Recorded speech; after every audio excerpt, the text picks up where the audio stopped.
সালামুন আলাইকুম তিবিতুম মুবারাকাতান তৈয়িবা রব্বি আউযু বিকা মিন হামাযাতিশ শায়াতিন ওয়া আউযু বিকা রব্বি আইয়াহদুরুন সুবহানাকা লা ইলমা লানা ইল্লা মা আল্লামতানা ইন্নাকা আনতাল আলিমুল হাকিম সুবহানা রব্বিকা রব্বিল ইজ্জাতি আম্মা ইয়াসিফুন ওয়া সালামুন আলাল মুরসালিন আলহামদুলিল্লাহি রব্বিল আলামিন। সম্মানিত মুসলিম ভাই বোনেরা, আমার এক দিনী ভাই বোন প্রশ্ন করছেন, আল কোরআনে আকিকা সম্পর্কে কিছু বলুন। আকিকা শব্দটা আল কোরআনে নেই, আছে উকদা। 2 নম্বর সূরা 235 নম্বর আয়াতের মধ্যে আসছে, তোমরা যে ওয়াদাগুলি করো তা পূরণ করো। তারপরে 5 নম্বর সূরা মায়াদার মধ্যে আসছে, ইয়া আইয়ুহাল্লাযিনা আমানু, হে তোমরা যারা ঈমান এনেছো, আউফু বিল উকদা, তোমরা ওয়াদাগুলি কী করো? পূরণ করো। এই ওয়াদা পূরণ করা আমাদের জন্য এটা আল্লাহ কী করছেন? অব্লিগেটরি করে দিয়েছেন, ফারিদা করে দিয়েছেন। এখন আকিকা দেওয়া সন্তানের জন্য ফরজ, সুন্নত, ওয়াজিব, মুস্তাহাব বিভিন্ন ধরনের কিচ্ছা কাহিনী প্রচলিত মোল্লারা করে। বোন, আপনি প্রশ্ন করেছেন, আপনার জানতে হবে মহান আল্লাহ যদি এর বিধান দেন তাহলে আপনার জন্য এটা ফরজ হয়ে যায়, ফারিদা হয়ে যায়, ম্যান্ডেটারি হয়ে যায়, করতেই হবে। মহান আল্লাহ এই কোরআনটা পরিচয় দিতে গিয়া যেটা বলছেন যে ইন্নাল্লাযী ফারাদা আলাইকাল কোরআন, নিশ্চয়ই আল্লাহ যিনি আপনার উপর কী করছেন? কোরআনটা ফারিদা করেছেন। 28 নম্বর সূরার 85 নম্বর আয়াতের মধ্যে। আর 24 নম্বর সূরার 1 নম্বর আয়াতের মধ্যে যেটা আল্লাহ বলছেন, সূরাতুন আনজালনাহা ওয়া ফারাদনাহা, একটি সূরা আমি যা কি করছি তোমাদের উপর ফারিদা করে দিয়েছি। তো এখন আকিকা যদি কোরআনে থাকতো তাহলে আমাদের জন্য এটা কী হতো? ফরজ হয়ে যেত, প্রত্যেকেরই কী করতে হতো? আকিকা করতে হতো। আমরা অসংখ্য নবীর ইতিহাস জানি, আল কোরআন ভিত্তিক আসছে। যেই 6 নম্বর সূরার 83 নম্বর আয়াত থেকে আপনি যদি 90 নম্বর আয়াত বুঝতে দেখুন, তাহলে ওইখানে আল্লাহ কী করছেন? আমাদেরকে তাদের অনুসরণ করতে বলছেন। 16 নম্বর সূরার 123 নম্বর আয়াতের মধ্যে আল্লাহ বলছেন, সুম্মা আওহাইনা ইলাইকা আনিত্তাবি মিল্লাতা ইব্রাহিমা হানিফা, আমরা ইব্রাহিমের মিল্লাত অনুসরণ করব। তাহলে সালামুন আলা ইব্রাহিমের সন্তান হওয়ার পরে 14 নম্বর সূরা যেটা আসছে, উনি বলছিলেন কি? আলহামদুলিল্লাহিল্লাযী, শুকরিয়া যিনি আমাকে কী করছেন? আমার এই বার্ধক্য জীবনে সন্তান দান করেছেন।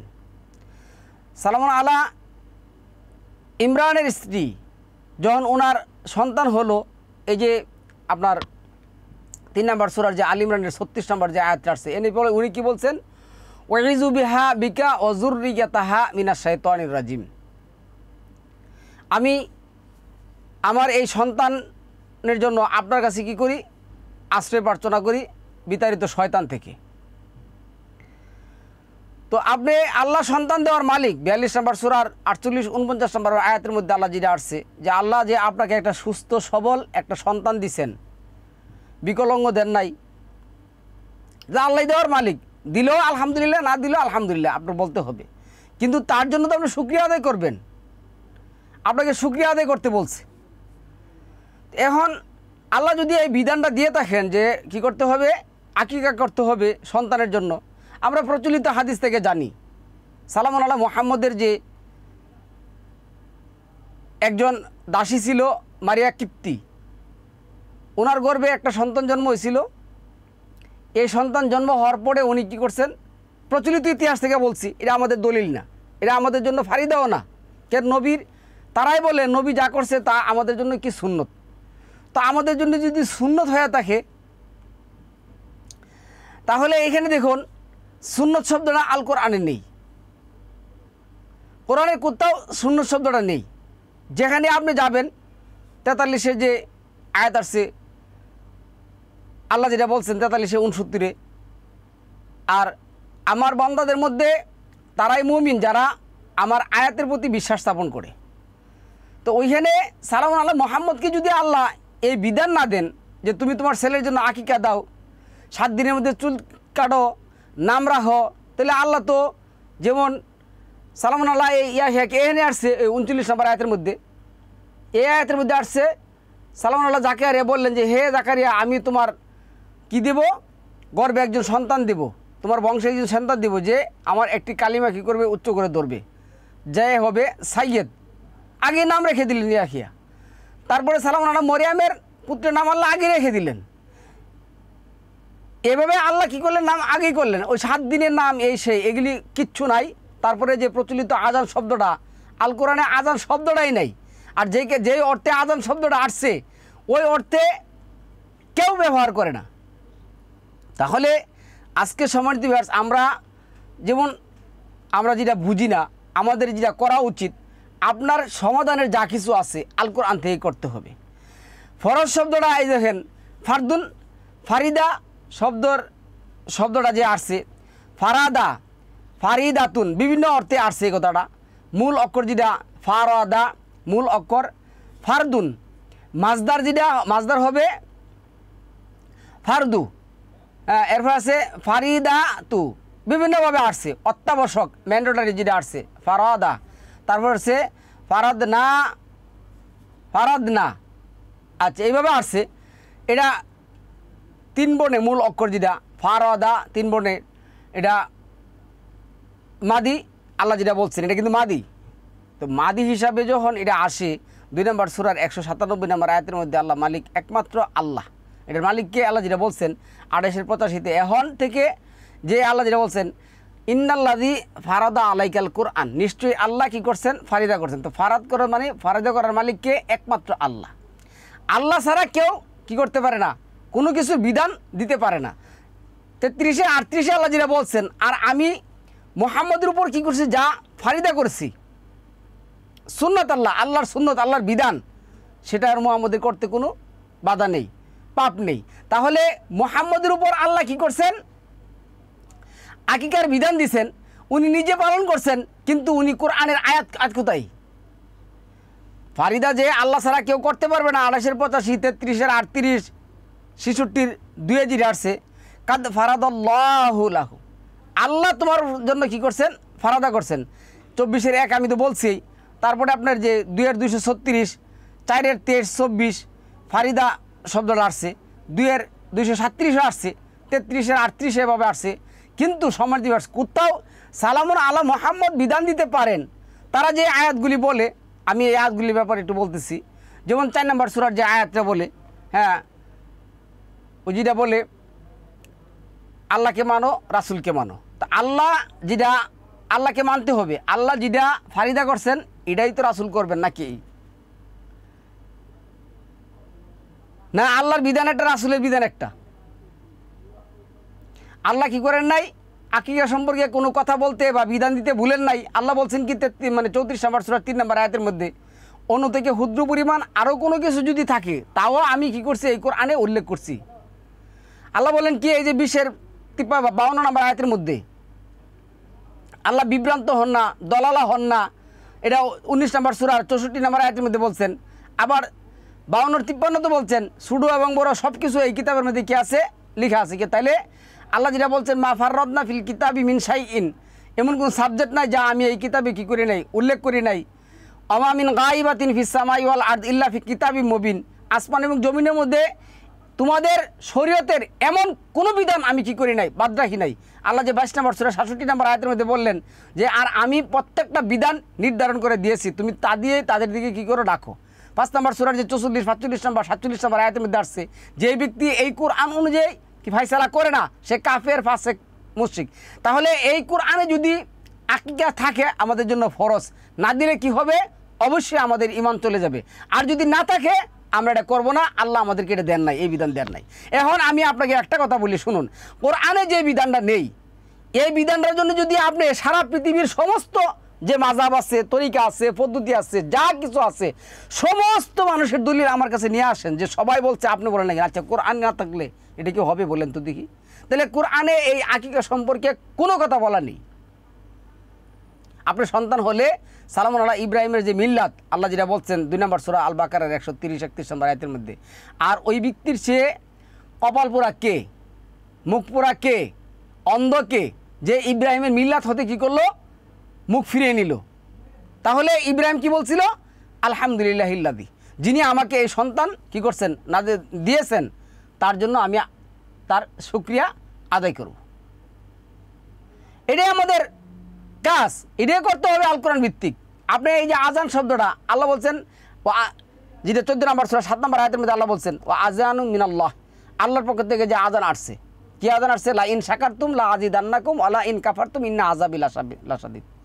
আমি তোমাদেরকে সন্তান দিছি, সন্তান দেওয়ার মালিক কে, আমি তো সন্তান দেওয়ার মালিক, আমি তোমাদেরকে সন্তান দিছি, তোমরা শুকরিয়া আদায় করো। আপনার শুকরিয়া আদায় করতে হবে। তাহলে এই প্রচলিত নিয়মের যে আকিকার যে কিচ্ছা কাহিনী আছে, এর একটাও আল কোরআনের মধ্যে নেই। সম্মানিত ভিউয়ার্স, আমাদের কোরআন ভিত্তিক সমাধান দিতে হবে।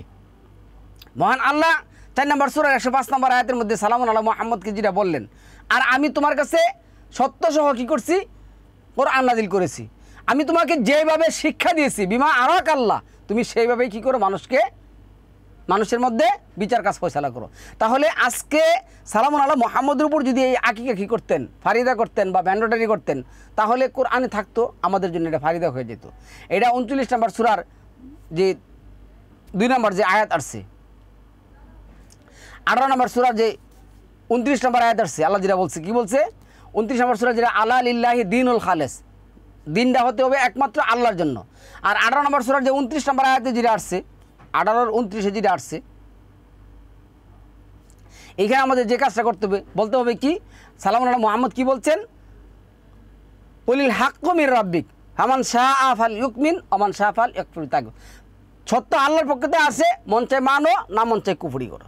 তাহলে আল্লাহর পক্ষ থেকে সত্য আসছে, সালামুন আলা মুহাম্মদকে কী করতে পারবেন না, গোপন করতে পারবেন না। তো এই ৩ নম্বর সূরার মধ্যে আসছে ১৬০-৬১ নম্বর আয়াতের মধ্যে, এখানে কি করছেন, মা কানা আলা নাবি কি, মানে নবীর জন্য কিনা কোনো কিছু গোপন করা জায়েজ না। কোনো নবীর জন্য কোনো কিছু গোপন করা কিনা জায়েজ না, গোপন করতে পারবে না, গোপন করতে সে পারবে না। তাহলে দলিলটা যেমন আল্লাহর পক্ষ থেকে আসছে, আল্লাহ সালামুন আলা মুহাম্মদকে বললেন ৬ নম্বর সূরা ১৪৯ মধ্যে, কুল ফালিল্লাহিল হুজ্জাতিল বালিগা, তুমি বলো দলিল আল্লাহর পক্ষ থেকে আসছে। তাহলে কোন দলিলে আপনি এই আকিকা করবেন? আল্লাহর দলিল যদি থাকে আপনি বলুন যে কোথায় আছে। জমানার আলেম এগুলি বলবে না, বলবে কি অমুক কিতাবে আছে, অমুক কিতাবে আছে, অমুক মাযহাবে আছে, অমুক পীর বলে গেছে, অমুক আলেম বলে গেছে। আচ্ছা, আমি আবারও বলি কথাটা, আবারও রিপোর্ট করি, সারা পৃথিবীর সমস্ত আলেম যদি লিখে যায় আর যদি কোরআনে না থাকে, ওইটা আমি করা তো তাদের মতনই শিরিক করলাম, তাদের মতনই তো আমি কি করলাম, শিরিক করলাম। তাহলে আমার কি করতে হবে, সমাধানটা দিতে হবে আল কোরআন দিয়ে। আল কোরআনের বাহিরে কোনো সমাধান আমি দিতে পারবো না। এইভাবে আল্লাহ যেটা বলছেন ১০৬ নম্বর সূরার ৩ নম্বর আয়াতের মধ্যে, ফালিয়াবুদু রাব্বা হাযাল বাইত, আমার বিধানটা মানতে হবে কাবাঘরের যে রব আছে তার, কাবাঘরের রবের বিধান আমাকে মানতে হবে, আল্লাহ আমাকে ওই বিধান মানতে বলছেন। আর ২৫ নম্বর সূরার ৩০ নম্বর আয়াতের মধ্যে আল্লাহ যেটা সালামুন আলা মুহাম্মদ যেটা বলবেন, অকালা রাসূলু ইন্না কওমি ইত্তাহাযু হাযাল কুরআনা মাহজুরা, তারা এই কোরআন কি করছে, মাহজুরা করে দিয়েছে। আল্লাহ ৩৩ নম্বর আয়াতের মধ্যে বলছেন, ওয়ালা ইয়াতুনাকা বিমাসালিন ইল্লা জি'নাকা বিল হাক্কি ওয়া আহসানু তাফসিরা, আমি উত্তম তাফসির নিয়ে তোমার কাছে আসি যখনই কোনো সমস্যার সমাধান আসে। তাহলে কোরআনের কোথাও এই সমস্ত আকিকার কথা নেই, এগুলি প্রচলিত মোল্লাদের বানানো, দুই তিন পয়সা আপনাদের কাছে আমার কাছ থেকে কী করার জন্য, ইনকাম করার জন্য এই সমস্ত কথাবার্তা বলছে।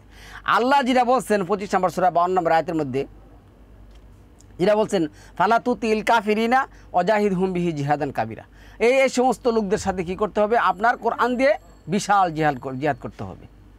বিশাল প্রদেশ জিহাদ করতে হবে। আর আল্লাহ যেটা বলছেন আওয়ালাম ইয়াকফিহিম আন্না আনজালনা আলাইকাল কিতাবা ইউতলা আলাইহিম, তাদের জন্য কি এই কিতাব যথেষ্ট নয় যা আমি নাজিল করেছি, যা তাদেরকে পাঠ করে শোনানো হয়, তাহলে কি তারা জাহিলিয়াতের কি চাই, সমাধান চাই?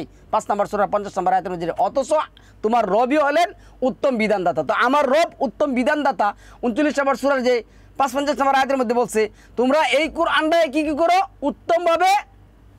উত্তমভাবে ইত্তেবা করো। তো আমরা যে এই কোরআন উত্তমভাবে ইত্তেবা করবো, এই কোরআনের মধ্যে আকিকার কথা নেই, তাহলে আমরা কীভাবে নিজের থেকে বানিয়ে আসিরা, নিজের প্রবৃত্তিকে ইলা বানিয়ে আসিরা আমরা কি করব, আকিকা দেব? অথচ আল্লাহ যেটা বলছে 86 নম্বর সূরা 13-14 নম্বর আয়াতে, ইন্নাহু নিশ্চয় এই কোরআন কি ফয়সালাকারী বিধান, ইহা অনর্থক নয়। 5 নম্বর সূরা মায়াদার 49 নম্বর আয়াতের মধ্যে আল্লাহ যেটা বললো, তুমি তোমার প্রবৃত্তির অনুসরণ না করে এই কোরআন নাজিলকৃত বিধান অনুসারে তুমি কী করো, তাদের মধ্যে ফয়সালা করো। আর শরীয়তের মালিক তো আমি, সুম্মা জাআলনাকা আলা শারিআতি মিনাল আন, আমি আমার শরীয়তের মধ্যে তোমাকে কী করছি, দাঁড় করিয়েছি।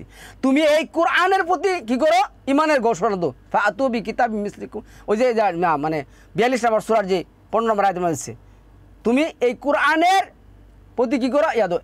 এখন আপনি হাদিস বলেন, এই বলেন, সমস্ত কিছু যাই হোক, যেই হাদিস বলুক, যাতে আসুক, কিন্তু কি করতে হবে, কোরআনে থাকতে হবে। না থাকলে আপনি এটা করতে পারবেন না, কিছুতে আপনি এটা করতে পারবেন না। এই যে 50 নম্বর সূরার 45 নম্বর আছে, কোরআন দিয়ে আপনার কি করতে হবে, উপদেশ দিতে হবে। 50-45 যেটা আসছে। আবার 8 নম্বর সূরার 65 নম্বর আয়াতের মধ্যে আল্লাহ যেটা বলছেন 8-এর 65 নম্বর আয়াতের মধ্যে, হে নবী তুমি মুমিনদেরকে লড়াইয়ের উৎসাহ দাও। যাই হোক, এটা আমাদের দরকার নেই। 5-এর 44, 45, 47-এর কথা বললাম। 12 নম্বর সূরার 106 নম্বর আয়াতের মধ্যে যেটা আসছে, অধিকাংশ মানুষ ঈমান আনার পরও কি থাকবে, মুশরিক থাকবে। তারা কোরআন মানে কোরআনের পাশাপাশি তাদের হুজুর গানের দিন, বুজুর গানের দিন, মাযহাবের দিন, এই সেই প্রচুর কিচ্ছা কাহিনী আইনে সেটা তারা কী করে মিশ্রিত করে। মানে ওই আল্লাহ যে বলছেন কুল আতু আল্লিমুনা আলা বিদিনিকুম, তারা কি আল্লাহকে দিন শেখাইতে চায়, তারা কি আল্লাহকে দিন শেখাইতে চায়? অথচ আল্লাহ যেটা বলছেন 12 নম্বর সূরার যে 17 নম্বর সূরার যে 12 নম্বর আয়াতের মধ্যে আল্লাহ যেটা বললেন, আর আমি তো এই কোরআন কি করছি, বিস্তারিতভাবে ব্যাখ্যা করে কি করছি, অকুল্লা শাইইন ফাসসালনাহু তাফসিলা। 17 নম্বর সূরা 12 নম্বর আয়াতের মধ্যে। আর 16 নম্বর সূরা 89 নম্বর আয়াতের মধ্যে আল্লাহ বলছেন যে আমি প্রত্যেকটা বিষয় খুলে খুলে আমি কী করছি, ব্যাখ্যা করে দিয়েছি। আমি নিজের জ্ঞান দিয়ে কী করছি, ব্যাখ্যা করছি। তাহলে আজকে সম্মানিত বিয়াস, তারা এই সমস্ত কিচ্ছা কাহিনী কোথায় পাইলো কোথায়? প্রচলিত এই সমস্ত রাসূলের নাম দিয়া এই সমস্ত কিচ্ছা কাহিনী করে। এটা 13 নম্বর সূরার 1 নম্বর আয়াতের মধ্যে আসছে। অধিকাংশ মানুষ থাকবে কাণ্ডজ্ঞানহীন, অধিকাংশ মানুষ জানে না, অধিকাংশ মানুষ কি করে, এই যে 21 নম্বর সূরার যে মানে 24 নম্বর আয়াতের মধ্যে, অধিকাংশ মানুষ কী করে না, সত্যটা জানে না, যার কারণে কী করে, তারা এটা প্রত্যাখ্যান করে। তো এইভাবে সম্মানিত বিয়াস, আমরা কি করব, আল কোরআন ভিত্তিক আমল করার চেষ্টা করব। আল কোরআনের কোথাও এই আকিকার কথা নেই। সন্তান হলে আপনি ওই যে 3-এর 36 আর 14 নম্বর সূরা ইব্রাহিম সালামুন আলা ইব্রাহিমের অনুযায়ী যেটা বলবেন, শুকরিয়া আপনি কি করবেন, জ্ঞাপন করবেন যে আল্লাহ সন্তান দেওয়ানের মালিক। সালামুন আলাইকুম তিবিতু মুবারাকাতুন তৈয়িবা।